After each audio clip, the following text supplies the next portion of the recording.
2-3 minute हम और wait कर लेंगे। हमें आदत है ना इंडियन स्टैंडर्ड टाइम की, 9 का 9, 5, 9, 10 हो जाता है।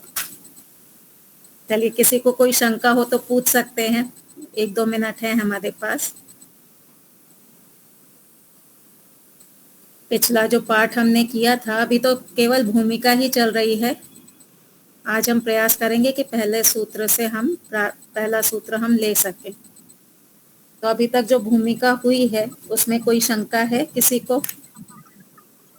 सुख के साधन दो है, एक प्रकृति है और एक परमात्मा है।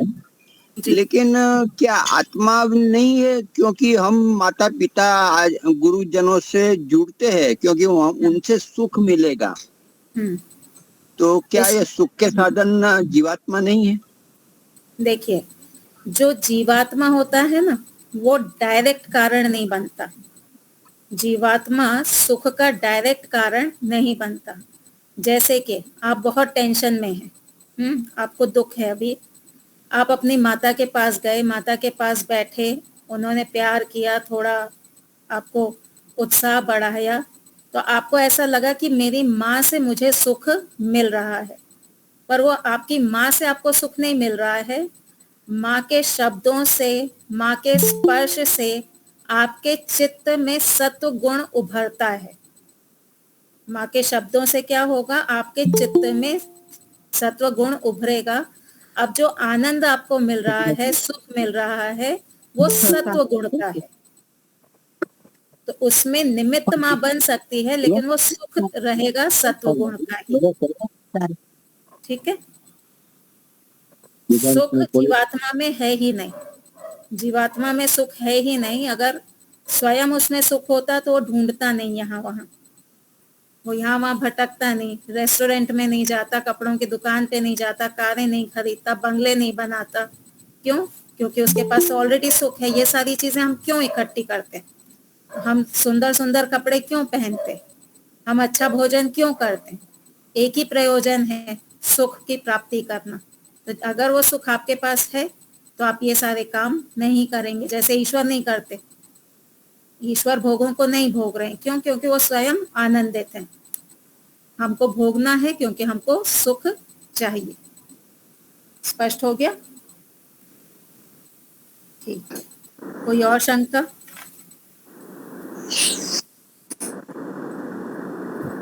ये जो आप परमात्मा सूत्र स्वार्थी है, जी जी डॉक्टर साहब। स्वार्थी है, हाँ। अपने सुख की बात करता है, हम्म जहाँ सुख मिलता है वहाँ भागता है। हाँ और प्रकृति में सुख देखता है, लेकिन वो परमानेंट नहीं है। हाँ ईश्वर ही सुख परमानेंटली दे सकते हैं। जी, लेकिन प्रकृति को भोगे बिना भी इसको छोड़ नहीं सकते। हाँ, पहले हम भोगेंगे, उसका परीक्षण करेंगे, जब एक निर्णय पे पहुंचेंगे कि इतने जन्मों से भोग रहे हैं, पिछले कई जन्मों से हम प्रकृति का सुख भोग रहे हैं, लेकिन तृप्ति तो हुई नहीं। तो ये जब हम परीक्षण कर लेंगे, उसके बाद ही हम प्रकृति के सुख को छोड़ेंगे। अगर कोई भूखा बैठा हुआ है और उसको बोलो कि भगवान का भजन कर लो, तो बोलेगा पहले खाना तो खिलाओ, पहले रोटी तो दो। तो पहले उसका पेट भरा हो, तब हम उसको कह सकते हैं कि रोटी के आगे पूड़ी भी है जिसमें तुमको सुख मिल सकता है। पहले तो उसको बेसिक सुख चाहिए। ठीक है। हाँ, कोई और भी धन्यवाद। पूछ रहा था? अच्छा, तो आपके पास प्रश्न नहीं है तो अब मेरे प्रश्न पूछने की बारी है। तैयार हैं? नहीं, एक प्रश्न है। जी जी। परमात्मा का सुख हमें अभी तक नहीं मिला, जी इसलिए हम सुख प्रकृति की और संसार की ओर दौड़ते हैं। यदि मिल जाता तो ये हम छोड़ देते हैं, हम्म लेकिन अभी तक मिला नहीं, तो जो जिससे चलाना पड़ता है, संसार हम्म के सुख से चला लेते हैं। हम्म क्यों नहीं मिला हमको परमात्मा का सुख? उसका एक कारण है, हम प्रकृति के सुख में इतने लीन हैं, इसमें इतने खोए हुए हैं कि हमको आगे जाने की इच्छा ही नहीं हो रही।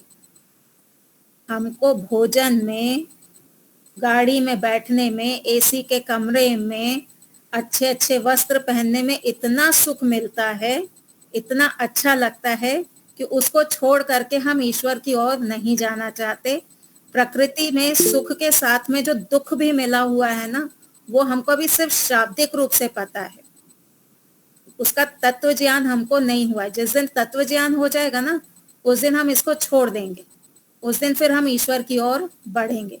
तो हम छोड़ नहीं रहे। हाथ हमारे पास दो ही हैं और दोनों हाथों से हमने प्रकृति को पकड़ के रखा हुआ है। जिस दिन हाथ को खाली करेंगे, प्रकृति को छोड़ेंगे, तब हम ईश्वर को पकड़ पाएंगे। तो कमी हमारी है कि हम अभी प्रकृति में छुपे हुए दुख को नहीं देख पा रहे। जिस दिन आपको ये लगेगा कि नहीं, प्रकृति मुझे पूरा सुख नहीं दे पा रही, उल्टा ये मेरी एनर्जी को वेस्ट कर रही है। आपको एक घर बनाने में पूरे जीवन की कमाई लगानी पड़ती है। वो पूरा जीवन आपने कितना दुख उठाया, तब जाकर के आपने पैसा इकट्ठा किया। तो वो घर बनाने के पीछे इतनी आपको जो मेहनत लगी है, क्या वो उतना सुख आपको मिला जितना आपने सोचा था घर बनने के बाद? नहीं, है ना? रसीला बेन, आवाज आ रही है रसीला बेन। तो संसार में थोड़े से सुख के लिए हम कितनी मेहनत करते हैं। सैलरी आती है 1 तारीख को, 1 तारीख की सैलरी के लिए 1 महीना पूरा अपमान सहते हैं, भागदौड़ करते हैं, इतनी मेहनत करते हैं। 1 तारीख को सैलरी आती है, खुशी मिलती है। फिर जब सारी प्लानिंग करते हैं कि बिजली का बिल भरना है, पानी का बिल भरना है, किराना स्टोर वाले से सामान लेके आना है, बच्चों की फीस भरनी है, ये वो सारा देखते हैं, 2 तारीख को वो खुशी गायब। तो 29 दिन दुख, 1 दिन सुख, ये स्थिति है संसार की। तो जिस दिन हमको समझ में आएगा ना कि 29 दिन दुख है, 1 दिन सुख है, उस दिन हम ईश्वर को प्राप्त करने में लग जाएंगे। ठीक है, चलिए तो आगे बढ़ते हैं। अब मैं कुछ प्रश्न करती हूँ। न्याय दर्शन की आवश्यकता क्यों है हमको? कौन उत्तर देगा? मैं दे रहा हूँ जी। जिन 16 पदार्थों से हमको मोक्ष की प्राप्ति हो सकती है, जी वो हमको न्याय दर्शन के माध्यम से पता चलता है।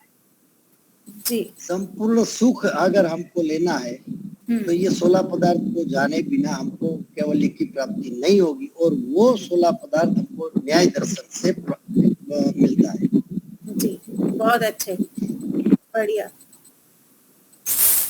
सिंपल शब्दों में कहें तो अर्थ के परीक्षण के लिए, किसी भी वस्तु को जानने के लिए, ये वस्तु किस गुण वाली है, ये कैसे बनी, किस गुण वाली है, मेरे किस काम की है, वो परीक्षण के लिए हमको न्याय दर्शन की आवश्यकता पड़ती है।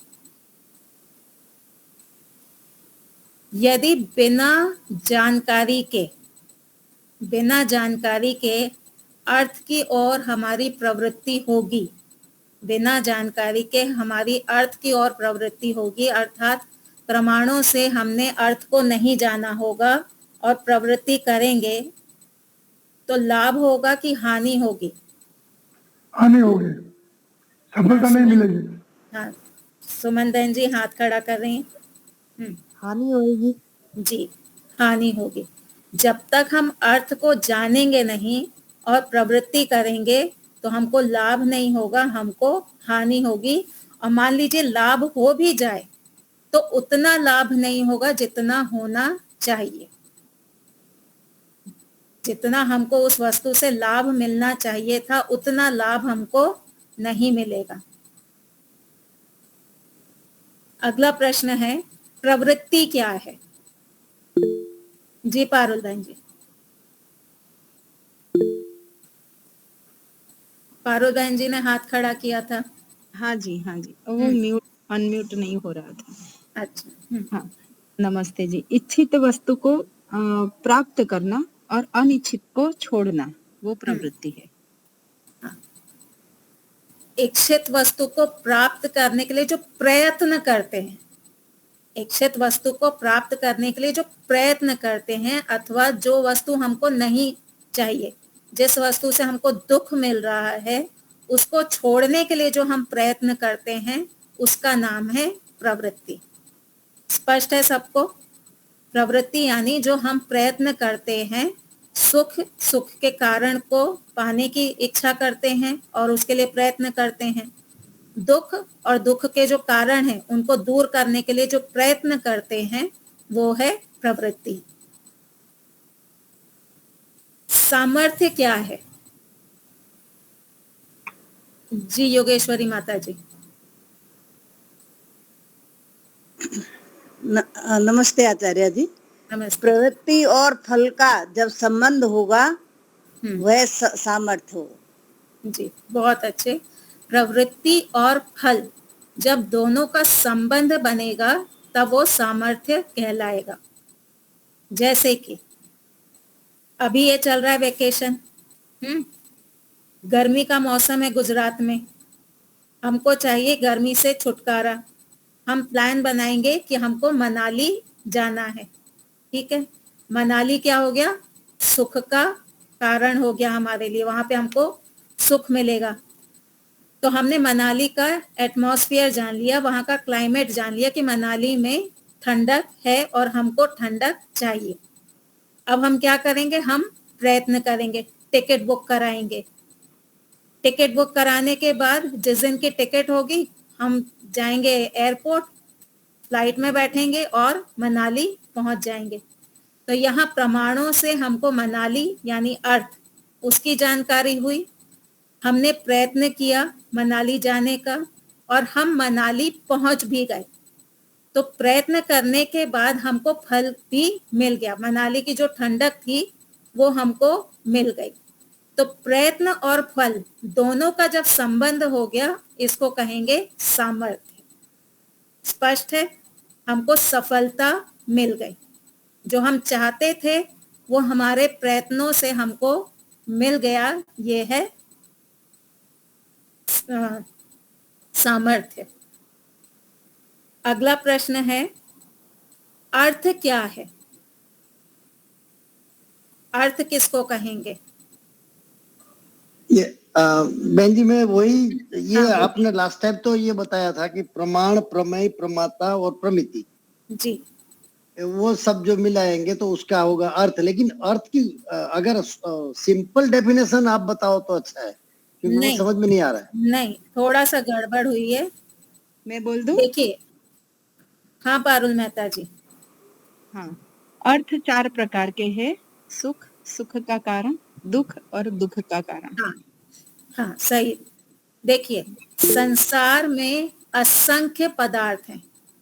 ये संसार में बहुत सारे पदार्थ हैं, हम सबको नहीं जान सकते। तो हम अपने सहूलियत के लिए इनको 4 भागों में बांट देंगे। सुख, सुख का कारण, दुख, दुख का कारण। ठीक है?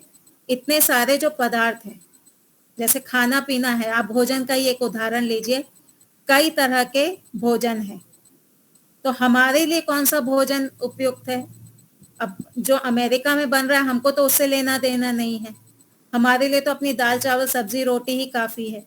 तो हमारे लिए दाल चावल सब्जी रोटी क्या हो गया? सुख हो गया। ठीक है? तो हमने अपने भोजन को सुख मान लिया। इसमें भी दवाइयां क्या हैं? हमको नहीं अच्छी लगती, तो वो हमारे लिए क्या हो गई? दुख हो गई। उससे बचने का हम प्रयास करेंगे। तो बचने का प्रयास करना यानी हेल्दी लाइफस्टाइल जीना। तो जितने भी पदार्थ हैं उनको 4 कैटेगरी में हम बांट देंगे। सुख, सुख का कारण, दुख और दुख का कारण। प्रहलाद भाई, समझ में आया? तो इनको अर्थ कहते हैं हम? हाँ, ये अर्थ है। अच्छा, ठीक हाँ, ठीक, आ गया आ गया। हाँ। अब ये जो अर्थ हैं, ये जो 4 प्रकार के जो अर्थ हैं, अब इसको हम 4 कैटेगरी में कर देंगे। जितने भी अर्थ हैं उनको हम 4 कैटेगरी में बांट देंगे।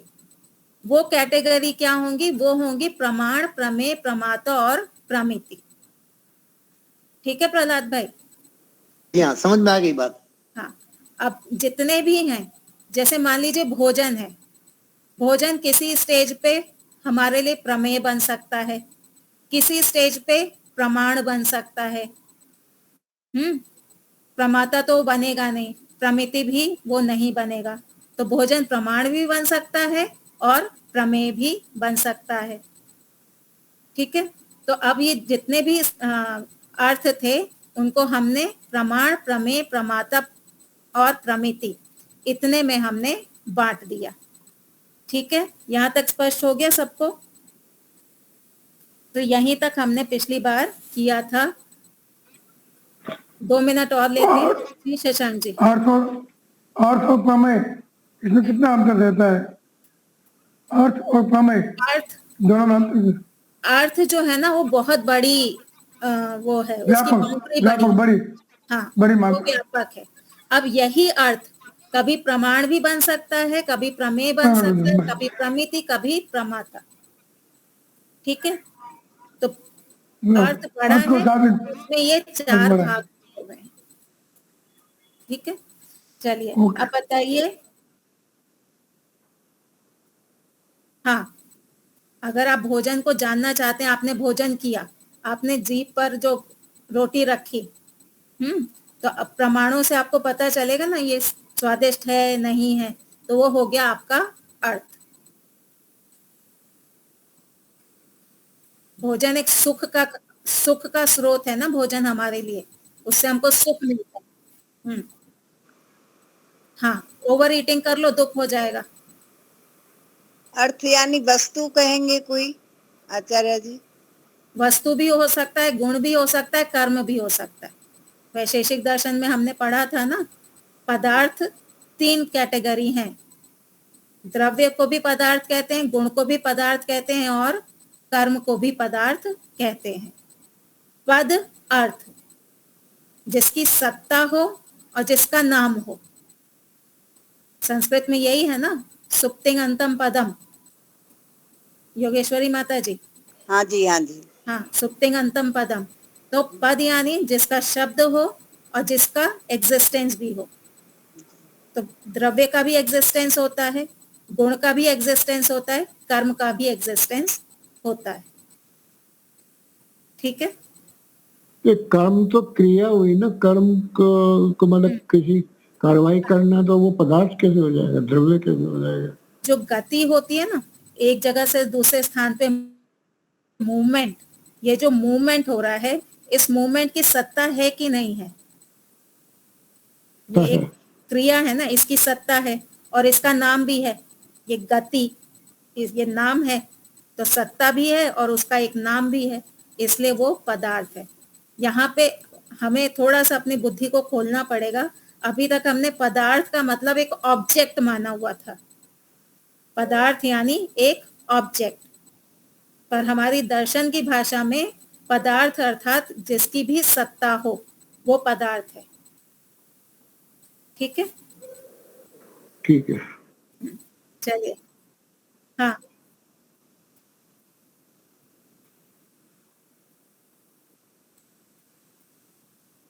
हाँ, हम्म,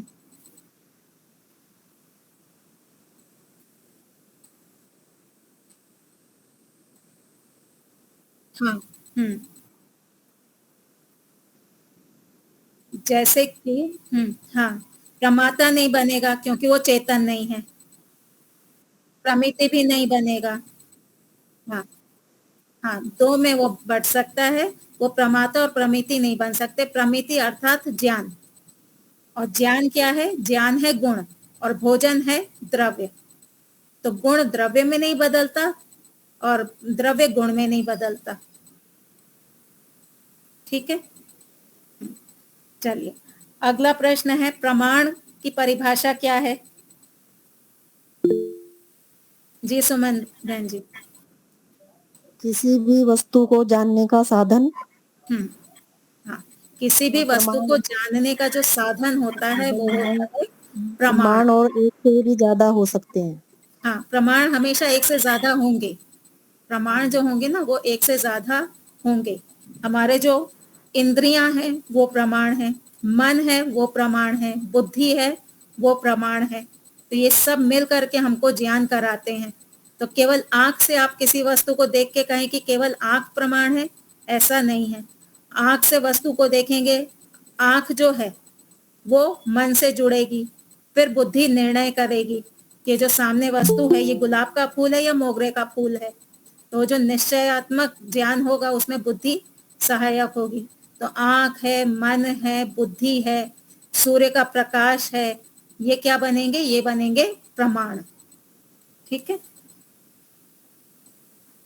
अनुमान जब हम किसी वस्तु का करते हैं, मान लीजिए कि रसोई में कोई भोजन बन रहा है। आप बैठे हैं हॉल में, आपको महक आई।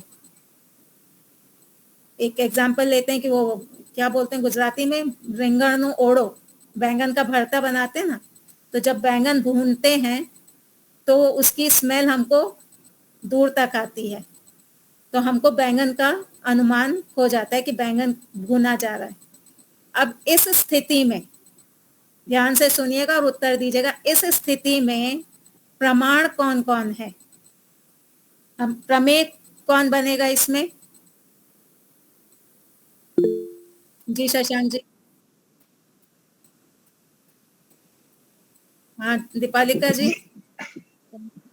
पहले बताइए प्रमेय क्या है इसमें? प्रमेय तो हमारा गंध गंध ग्रहण करते हैं नाम से। वो एक तो वो हमारे संस्कार में लिखा हुआ है कि वो रिंगण का जो गंध के संस्कार है, उससे हमारा मन भी इसमें सहायक है। अच्छा, इसमें तो प्रमेय नाक ही होगा ना। अच्छा ठीक है। प्रहलाद भाई ने बोला नाक है प्रमेय, लीलाबेन ने बोला गंध है प्रमेय, रिंगण होगा ना, रिंगण जिसको हमने जाना। हाँ हाँ, हमने जाना किसको? वो गंध के माध्यम से हमने जाना किसको? रिंगण को।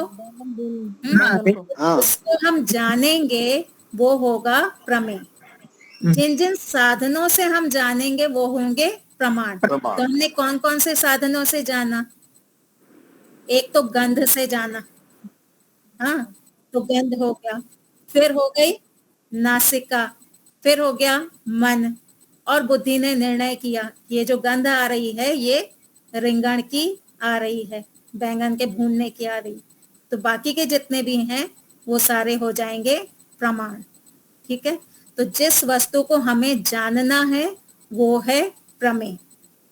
ईश्वर को जानने के लिए, ईश्वर अगर हमारा प्रमेय है तो उसके लिए हमारे पास कौन कौन से प्रमाण अभी हम प्रयोग कर सकते हैं? शब्द प्रमाण, वो तो मन बुद्धि से ही कर सकते हैं ना। शब्द प्रमाण से भी हम जानते हैं ईश्वर को। हाँ, अनुमान प्रमाण, शब्द प्रमाण, अनुमान प्रमाण से जानते हैं, शब्द प्रमाण से जानते हैं। हाँ, और जब हम अभी प्रत्यक्ष भी होते हैं, हमको ईश्वर का हमको प्रत्यक्ष भी होता है ना, जब अंदर उत्साह हो या भय हो तो वो प्रत्यक्ष भी हो रहा है।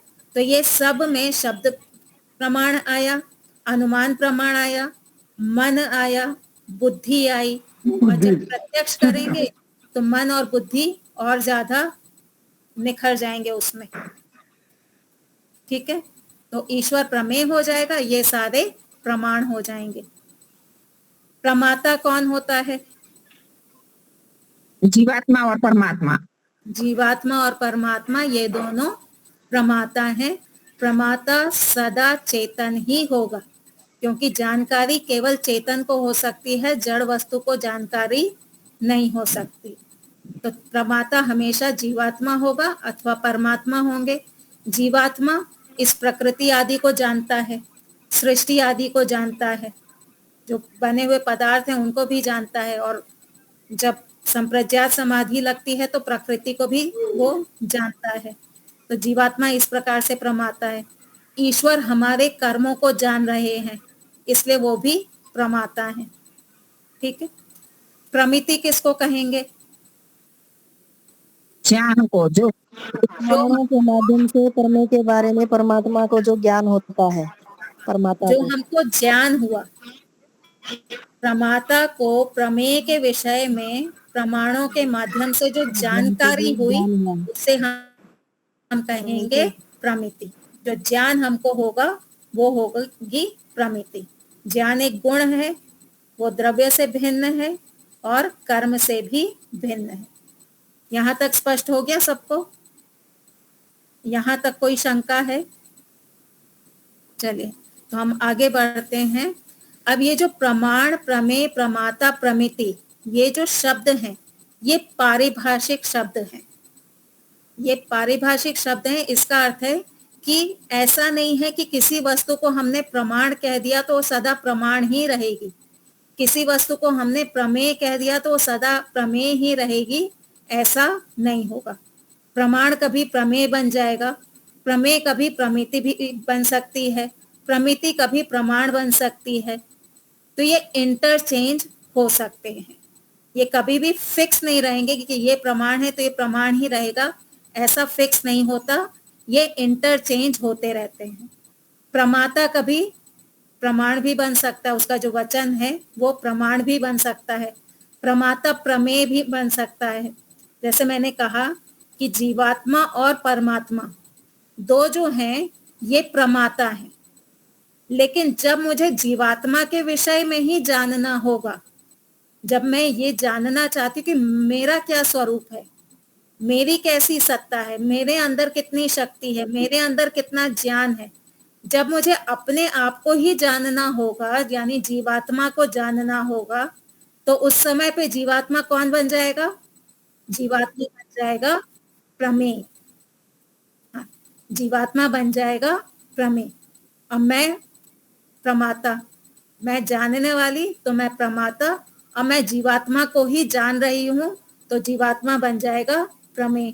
और जो जानकारी होगी कि मैं तो बहुत सूक्ष्म हूँ, बहुत छोटी सी हूँ, बहुत अल्प शक्ति वाली हूँ, मेरी शक्ति इतनी भी नहीं है कि अगर मुझे ईश्वर शरीर ना दे तो मैं एक स्थान से दूसरे स्थान पर भी जा सकूं, तो ईश्वर की शक्ति के बिना मैं कुछ भी नहीं कर सकती हूँ। तो इस प्रकार की जब मुझे जानकारी होगी तो वो हो जाएगी प्रमिति। और प्रमाण क्या होगा? मन, बुद्धि आदि प्रमाण बन जाएंगे। शास्त्रों में दिए हुई बातें वो क्या हो जाएंगी? वो प्रमाण हो जाएंगी। तो प्रमाण, प्रमेय, प्रमाता, प्रमिति ये इंटरचेंज होते रहते हैं। कभी कभी प्रमिति प्रमाण बन सकती है, कभी कभी प्रमिति भी प्रमाण बन सकती है। कैसे? हम कमरे में एंटर हुए, हमने पंखा देखा। अब ये जब हमने पंखा देखा तो ये हमको जो जानकारी हुई कि कमरे में एक पंखा भी लगा हुआ है। अब इस जानकारी के आधार पे हम अगली क्रिया क्या करेंगे? हम स्विच को ऑन करेंगे। आपने जो अगली प्रवृत्ति की, वो प्रवृत्ति किस आधार पे की? जो पिछली आपको जानकारी हुई थी उसी के आधार पे की ना। अगर आपको जानकारी ही ना हो कि कमरे में पंखा है तो क्या आप स्विच ऑन करने जाएंगे? नहीं करेंगे। तो जो आपको जानकारी हुई उस जानकारी का उपयोग करते हुए अब आप जब स्विच को ऑन करेंगे तो जो पिछली प्रमिति थी अब वो क्या बन गई? वो बन गई प्रमाण। पिछली जो प्रमिति थी वो आपकी बन गई प्रमाण, और उस आधार पे आप आगे फिर प्रवृत्ति करते हैं। ईश्वर में लगा के देखिए, ईश्वर हैं यह हमको शब्द प्रमाण से ज्ञान हो गया, लेकिन आगे उस प्रमाण के आधार पे हम प्रवृत्ति नहीं करते। जो जानकारी हुई हमको, जो प्रमिति हो गई, उस प्रमिति को हम प्रमाण में बदलते नहीं हैं। उस प्रमिति को प्रमाण में बदल करके अगर हम क्रिया करेंगे तो वो हो जाएगा हमारा तत्व ज्ञान। वो जो हमको प्रमिति हुई ना, जो जानकारी हुई कि ईश्वर मुझे देख रहे हैं, ये मुझे ज्ञान हो गया। अब इसके आधार पे अगर मैं अगली क्रिया करती हूँ, ईश्वर मुझे देख रहे हैं, ये है प्रमिति। इसके आधार पे अब मुझे झूठ नहीं बोलना है, मुझे छल कपट नहीं करना है, मुझे हिंसा नहीं करना है, मुझे दूसरों को दुख नहीं देना है। ये किस आधार पे मैं निर्णय करूंगी? पिछली प्रमिति के आधार पे। तो प्रमिति क्या बन जाएगी? मेरे अगले व्यवहार का प्रमाण बन जाएगी। पर क्योंकि ये मेरी प्रमिति अगले व्यवहार का प्रमाण नहीं बन पाती है, इसलिए मेरे व्यवहार में गड़बड़ होती है। जब प्रमिति को हम प्रमाण बना देंगे तो वो हो जाएगा तत्व ज्ञान। स्पष्ट हो गया? तो ये इंटरचेंज होते रहते हैं। प्रमाण प्रमेय बन सकता है, प्रमेय प्रमाण बन सकता है, प्रमिति प्रमेय बन सकती है। प्रमिति अर्थात ज्ञान। अब मुझे ज्ञान के बारे में ही अगर जानना हो, ज्ञान की ही जानकारी लेनी हो कि कितने प्रकार के ज्ञान होते हैं, ये तत्व ज्ञान क्या है, ये शाब्दिक ज्ञान क्या है, तो यहाँ पे ज्ञान क्या हो गया? ज्ञान हो गया प्रमेय।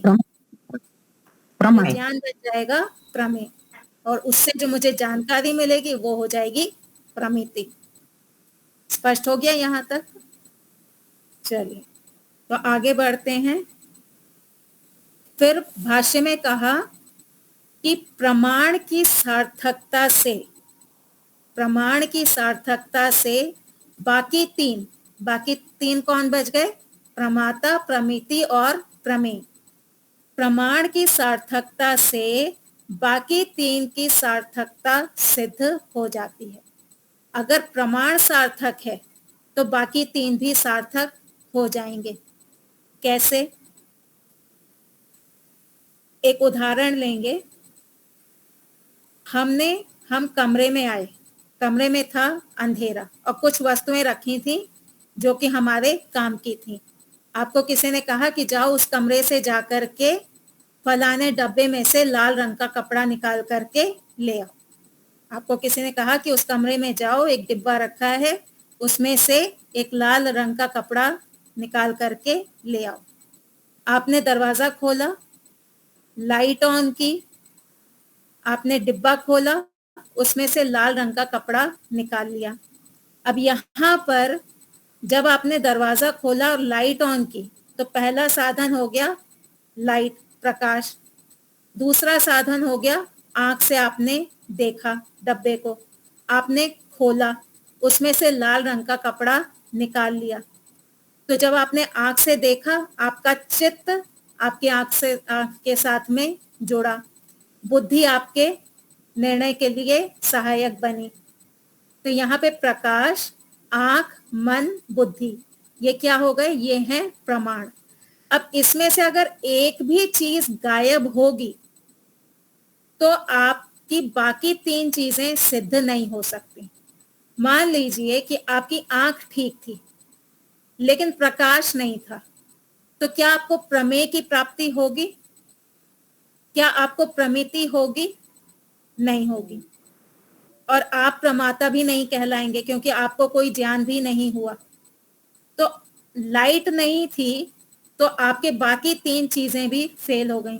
आपने लाइट भी ऑन कर दी, आपको चश्मा लगाते हैं आप, चश्मा आपका एक साधन, आपकी आंख थोड़ी कमजोर है, वो चश्मा आपके पास नहीं था, तो क्या ये तीन चीजें सिद्ध हो पाएंगी? प्रमाता, प्रमेय और प्रमिति सिद्ध नहीं हो सकती।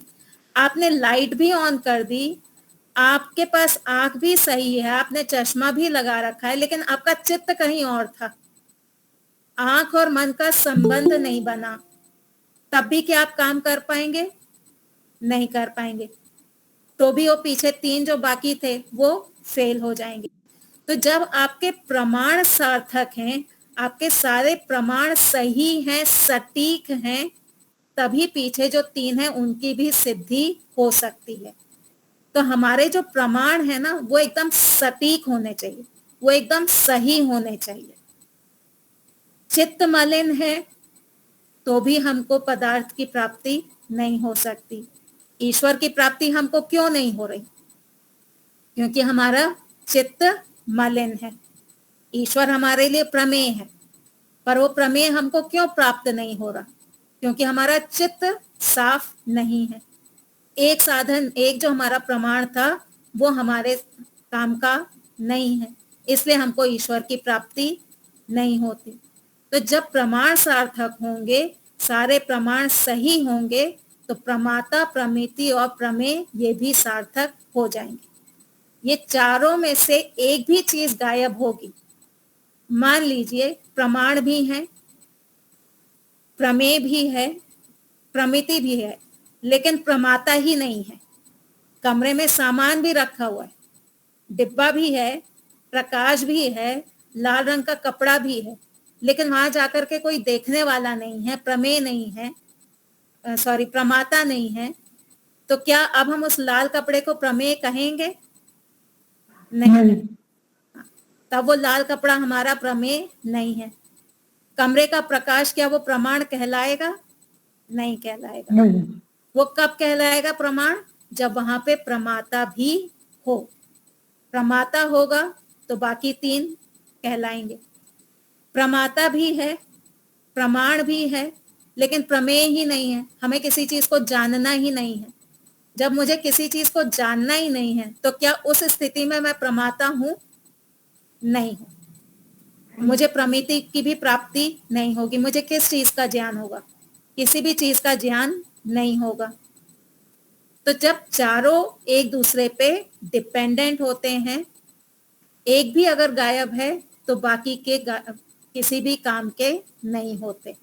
अब प्रमाण अगर सटीक है, सार्थक है, तो बाकी तीन भी सार्थक हो जाते हैं, सिद्ध हो जाते हैं। स्पष्ट है ये? कोई डाउट है इसमें? ठीक है। कोरिलेटेड। हाँ जी, चारों एक दूसरे के कोरिलेटेड है। हाँ, एक भी ना हो, कोरिलेटेड है। अरे समझ गए। हाँ जी। अब एक प्रश्न उठाया भाष्य में कि ये तत्व क्या है?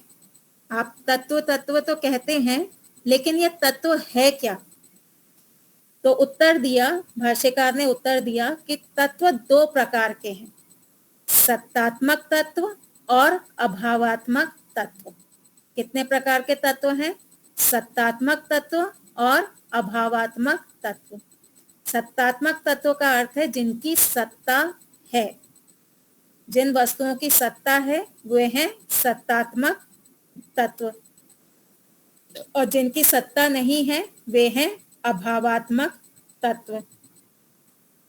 सत्तात्मक, अभी आप जिस कमरे में बैठे हुए हैं उस कमरे में आपके पंखा है तो उसकी सत्ता है। आपके कमरे में कोई भूत प्रेत नहीं है तो उसके क्या हो गया?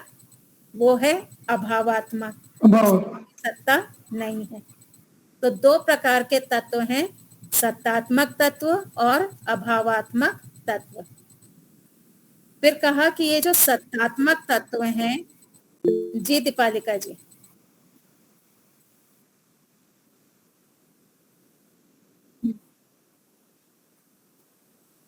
हाँ जी,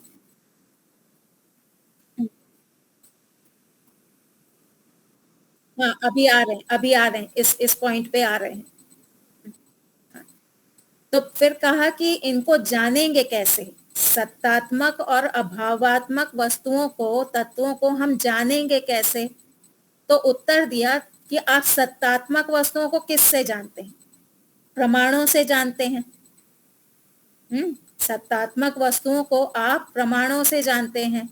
वैसे ही जो असत्तात्मक हैं, जो अभावात्मक हैं, इनको भी प्रमाणों से ही जाना जाता है।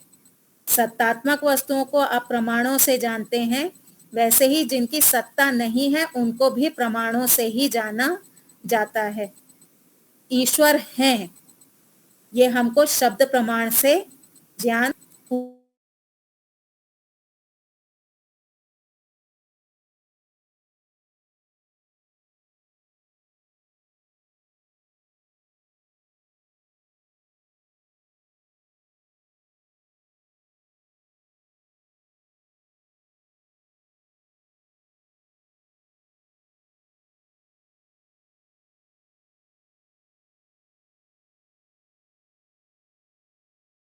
होते हैं। कितने प्रकार के ज्ञान होते हैं? 4 प्रकार के। पहला है शाब्दिक ज्ञान। क्या है पहला? शाब्दिक ज्ञान। दूसरा है मिथ्या ज्ञान। दूसरा ज्ञान कौन सा है? मिथ्या ज्ञान। तीसरा है संशयात्मक ज्ञान। तीसरा ज्ञान कौन सा है? संशयात्मक। और चौथा है तत्व ज्ञान। कौन दोहराएगा? पहला ज्ञान कौन सा है? शाब्दिक ज्ञान। शाब्दिक शाब्दिक ज्ञान। शाब्दिक ज्ञान, दूसरा ज्ञान मिथ्या ज्ञान, मिथ्या मिथ्या ज्ञान, ज्ञान। तीसरा संशयात्मक ज्ञान, संशयात्मक और चौथा तत्व ज्ञान। जी। तो शब्द ज्ञान क्या है? शब्द ज्ञान का अर्थ है कि हमने कहीं से कुछ शब्द पढ़ के, कुछ शब्द सुन करके केवल हमको जानकारी हो गई है। शब्द ज्ञान हमने केवल किसी से सुना, कहीं पे हमने पढ़ा, केवल उसकी हमको जानकारी हो गई है। उस जानकारी का हमारे व्यवहार में अभी हमने उसको उतारा नहीं, हमने उसको प्रत्यक्ष नहीं किया है, हमने उसको जाना नहीं है, अभी वो हमारे व्यवहार में नहीं आया है, केवल हमको शाब्दिक ज्ञान है। जैसे ईश्वर न्यायकारी हैं, ये अभी क्या है? ये अभी हमारा केवल शाब्दिक है, क्योंकि वो पूरी तरह हमारे व्यवहार में नहीं आया है। ईश्वर सर्वव्यापक हैं, ये केवल हमारा शाब्दिक ज्ञान तक है। मैं जीवात्मा हूँ, मैं बहुत सूक्ष्म हूँ, अल्पज्य हूँ, ये कैसा है? ये अभी केवल मेरा शाब्दिक ज्ञान है। क्या व्यवहार में हम ऐसा मानते हैं? व्यवहार में तो हम अपने आप को 5.3 फीट वाला मानते हैं, है ना? 5-5.5 फुट के जो हम हैं, हम अपने आप को वही मान रहे हैं। हम अपने आप को जीवात्मा तो नहीं मान रहे, जो बहुत अणु स्वरूप है। हमको जो सामने दिखाई दे रहा है, मैं सुंदर हूँ, मैं सुंदर नहीं हूँ, मैं गोरी हूँ, मैं काली हूँ, व्यवहार में तो हमारे यही ज्ञान है। व्यवहार में हमारा अणु स्वरूप वाला ज्ञान तो नहीं है। तो हम अपने बारे में भी अभी जो हमको ज्ञान है वो केवल शाब्दिक ज्ञान है, व्यवहार में वो ज्ञान नहीं है। तो ये जो ज्ञान है जो व्यवहार में हमारे हमने उतारा नहीं है, ये होता है शाब्दिक ज्ञान। जी शशांक जी। इसमें अभावात्मक ज्ञान किसमें आएगा? अभावात्मक अभावात्मक व्यवहार में भी है, तत्व ज्ञान है। मेरे कमरे में अभी हाथी नहीं है, मेरे कमरे में अभी हाथी नहीं है, ये तो मुझे एकदम स्पष्ट है ना, ये तो तत्व ज्ञान है। मैं जब यहाँ से चलूंगी आगे, तो अगर मुझे संशय होगा या मिथ्या ज्ञान होगा कि हाथी है, तो मैं उतना रास्ता छोड़ करके चलूंगी ना, कि भाई यहाँ पे एक बड़ा सा खड़ा हुआ है तो मुझे उतना रास्ता छोड़ करके चलना है। पर मैं चलते हुए मुझे एकदम निश्चय कि सामने हाथी नहीं है, तो मैं स्ट्रेट चली जाऊंगी। तो अभावात्मक ज्ञान तत्व ज्ञान में भी हो सकता है। ठीक है? निश्चयात्मक तत्व ज्ञान ना? हाँ, कुछ चीजों में संशय भूत प्रेत है कि नहीं है, कुछ चीजों में संशयात्मक भी हो सकता है, भूत प्रेत है कि नहीं है। कभी कभी ये भी संशय हो जाएगा कि ईश्वर है भी कि नहीं है। इतने अच्छे कर्म कर रही हूँ, फल तो मिल नहीं रहा है, तो वहां पे भी संशयात्मक हो सकता है। ठीक है, तो शाब्दिक ज्ञान स्पष्ट हो गया। जो केवल शब्द रूप में है, उसको हमने व्यवहार में हम नहीं लेकर के आए हैं, वो है शाब्दिक ज्ञान। इतना स्पष्ट हो गया? कोई शंका है? जी गांधी भाई। नहीं है, नहीं है। अच्छा, दूसरा क्या था? दूसरा था मिथ्या ज्ञान। मिथ्या ज्ञान क्या है? वस्तु का स्वरूप कुछ और है, पर हम माने हुए कुछ और है। वस्तु का स्वरूप अलग है और हम मानते कुछ और हैं, यह है मिथ्या ज्ञान। वस्तु के स्वरूप को सही सही न जानना और उसी अनुरूप व्यवहार न करना, यह है मिथ्या ज्ञान। शरीर कैसा है? शरीर नित्य है कि अनित्य है? अनित्य। अनित्य। शरीर है अनित्य, पर हमारा व्यवहार कैसा है? क्या नित्य मान जैसा। के नित्य हम जैसा। करते हैं? नित्य है। कार के एक्सीडेंट से रोड पे एक्सीडेंट होगा, किसी और की मृत्यु हो सकती है। कैंसर किसी और को हो सकता है, टीबी किसी और को हो सकता है, फ्रैक्चर किसी और को हो सकता है, मुझे नहीं हो सकता। मुझे ना कैंसर हो सकता है, ना एक्सीडेंट में मैं मरूंगा, ना मुझे टीबी होगी, मुझे कुछ नहीं होगा। ऐसा है ना हमारी बुद्धि में। मैं सदा ऐसे ही रहने वाला हूं। तो ये शरीर है अनित्य, पर हम इसको नित्य माने बैठे हैं। ये है मिथ्या ज्ञान। संसार में सुख है? नहीं है। संसार में सुख नहीं है, फिर क्यों भाग रहे हैं इसके पीछे इतना? ये सोच के भाग रहे हैं। मिथ्या मिथ्या। हाँ, लेकिन भाग दौड़ कितनी कर रहे हैं? संसार में 25% सुख है। संसार में 25% सुख है, पर हम चाहते कितना है उससे? 100%। तो ये क्या हो गया? ये है हमारा मिथ्या ज्ञान। तो हमारी भाग दौड़ जो है वो पूरी पूरी इसी उम्मीद पे है कि ये जो संसार है ये हमको पूरा सुख दे देगा। हमारी भाग दौड़, आप सुबह उठते हैं, रात को सोते हैं, पूरे दिन जो आपकी क्रिया होती है वो इसी ज्ञान के आधार पे होती है कि मुझे संसार से पूरा सुख मिल जाएगा। पर वो मिलने वाला है नहीं, आज तक नहीं मिला है, आगे भी मिलने वाला नहीं है। तो ये हमारा मिथ्या ज्ञान है, और मिथ्या ज्ञान कभी भी सुख नहीं देता। बुद्धि में बैठा लीजिए इसको। मिथ्या ज्ञान से कभी भी सुख नहीं मिलेगा। आपको लगी है भूख,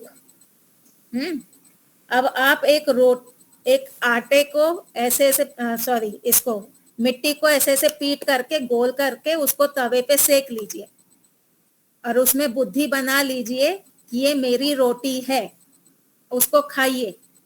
सुख मिलेगा? नहीं मिलेगा। क्यों? क्योंकि मिट्टी को आपने क्या मान लिया? रोटी मान ली। अब मिट्टी में तो गुण थे ही नहीं कि वो रोटी जैसी आपकी भूख मिटा सके। आपने मिथ्या ज्ञान कर लिया, एक आपने कल्पना बना ली कि इससे मेरी तृप्ति हो जाएगी, तो वो तृप्ति आपकी कभी भी होने वाली नहीं है।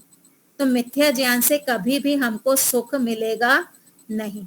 आप ये मान के बैठे कि परिवार पूरा मुझे सुख दे देगा, मेरे परिवार के लोग जो हैं ये मुझे पूर्ण सुखी कर देंगे, ऐसा होने वाला नहीं है। कितने भी अच्छे हों आपके परिवार वाले, आपका बेटा, आपकी बहू, आपके बच्चे, आपके नाती पोते, जो कितने भी आपके अनुकूल हों, श्रवण कुमार हों, राम का अवतार हों, कृष्ण का अवतार हों, वो भी आपको पूरा सुख नहीं दे पाएंगे। वो कितनी भी कोशिश कर लें, उनमें सामर्थ्य नहीं है आपको पूरा सुख देने की, और ना वो आप उनसे पूरी तरह सुख ले सकते हैं। कभी वो बीमार पड़ेंगे, आपको दुख होगा। कभी आप बीमार पड़ेंगे तो वो आपका दुख छीन नहीं सकते। आप में से किसी को दांत वांत में दर्द होता है? ऐसे कहते हैं सबसे ज्यादा पीड़ा जो होती है ना वो लेबर पेन की है। जब बच्चा पैदा होता है, जो नॉर्मल डिलीवरी होती है, उसका दर्द सबसे ज्यादा होता है, और दूसरे नंबर का दर्द होता है दांत का दर्द। तो सबने तो लेबर पेन नहीं सहन किया है, दांत का दर्द तो लगभग सबने सहन किया है। अब आपके दांत में हो रहा है कस के दर्द, आपका बेटा आपके पास बैठा है, आपकी बहू आपके पास बैठी है, नाती पोते बैठे हैं, आपके हाथ पैर दबा रहे हैं, लेकिन वो जो दुख है आपके दांत के दर्द का, क्या वो छीन सकते हैं? नहीं छीन सकते। तो आपने तो उम्मीद की थी कि मेरा परिवारजन मुझे सुख देगा, सुख तो आ नहीं रहा है, दुख तो फिर भी हो ही रहा है। तो संसार में हमको कोई भी पूर्ण सुखी नहीं कर सकता। सांसारिक पदार्थ, सांसारिक संबंध हमको सुख नहीं दे सकते। यदि हमने ये माना हुआ है कि इनसे मुझे पूर्ण सुख मिल जाएगा, मेरी तृप्ति हो जाएगी, तो वो होने वाली नहीं है। ये है मिथ्या ज्ञान। क्या है ये? मिथ्या ज्ञान है। बुद्धि में बैठा लीजिए, छाप लगा लीजिए, मिथ्या ज्ञान से दुख होगा होगा और होगा ही, 100% होगा। आज नहीं हो रहा है तो कल होगा। मिथ्या ज्ञान सुख देने वाला नहीं है। तो एनालाइज करिए कहाँ कहाँ पे हमको मिथ्या ज्ञान है, किन किन पदार्थों से संबंधित हमको मिथ्या ज्ञान है। प्रकृति के संबंध में भी हमको मिथ्या ज्ञान है, ईश्वर के संबंध में भी हमको मिथ्या ज्ञान है। ईश्वर मुझे मोक्ष देंगे, कैसा होगा वो मोक्ष? मुझे तो मोक्ष में नहीं जाना, वहां तो शरीर नहीं होगा, तो मैं कैसे पदार्थों को भोगूंगी? बिना शरीर के मैं पदार्थों को तो भोग नहीं पाती हूँ, मोक्ष में भी मैं नहीं भोग पाऊंगी। ऐसा लोगों में मिथ्या ज्ञान है कि अगर मोक्ष में चले जाएंगे वहां तो केवल आत्मा होगी, तो वहां पे हम पदार्थों को थोड़ा ना भोग पाएंगे। तो ये है मिथ्या ज्ञान। तो इस मिथ्या ज्ञान को हमको छोड़ना होगा, तभी हमको सुख की प्राप्ति होगी। तीसरा कौन सा था ज्ञान? संशयात्मक ज्ञान। संशयात्मक ज्ञान का अर्थ है कि किसी एक वस्तु में दो प्रकार की बुद्धि होना। संशयात्मक क्या है? किसी एक पदार्थ में दो प्रकार की बुद्धि होना। ये वस्तु ऐसी है या ऐसी है, ये वस्तु इस प्रकार की है या इस प्रकार की है। तो एक ही वस्तु में जब हमें दो प्रकार का ज्ञान होगा तो वो होता है संशयात्मक ज्ञान। ईश्वर है कि नहीं है, तो ईश्वर के विषय में हमको दो प्रकार का ज्ञान हो गया कि वो है या नहीं है।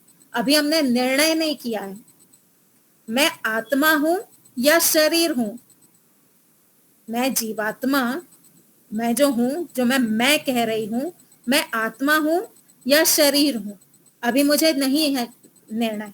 तो ये हो गया संशयात्मक ज्ञान, जहां पे निर्णय नहीं हो, हमको डाउट हो। मिथ्या ज्ञान में क्या था? निश्चित था। मिथ्या ज्ञान और संशय में क्या अंतर है? मिथ्या ज्ञान में भले हमारा ज्ञान गलत था, लेकिन वो निश्चित था कि हाँ, प्रकृति मुझे सुख देगी। भले वो ज्ञान हमारा गलत था, लेकिन वो निश्चित था। लेकिन संशयात्मक में निश्चित ज्ञान नहीं होता, ये वस्तु मुझे सुख देगी कि नहीं देगी। इतने समय से मैं प्रकृति को भोग रही हूं, अभी तक तो मुझे सुख नहीं मिला, क्या मुझे आगे सुख पूरा मिलेगा? अभी मुझे डाउट है। तो ये जो डाउट है, ये है संशयात्मक ज्ञान। संशयात्मक ज्ञान जो होता है, यह हमको कहीं भी नहीं ले जाता जब तक हम निर्णय नहीं कर लेते। गलत निर्णय लेंगे दुख की ओर जाएंगे, सही निर्णय लेंगे तो सुख की ओर जाएंगे। तो संशयात्मक ज्ञान जो है ना, वो हमको 0 पॉइंट पे रखता है, यह हमको आगे नहीं बढ़ने देता। तो ये संशय का निवारण करना भी बहुत जरूरी है।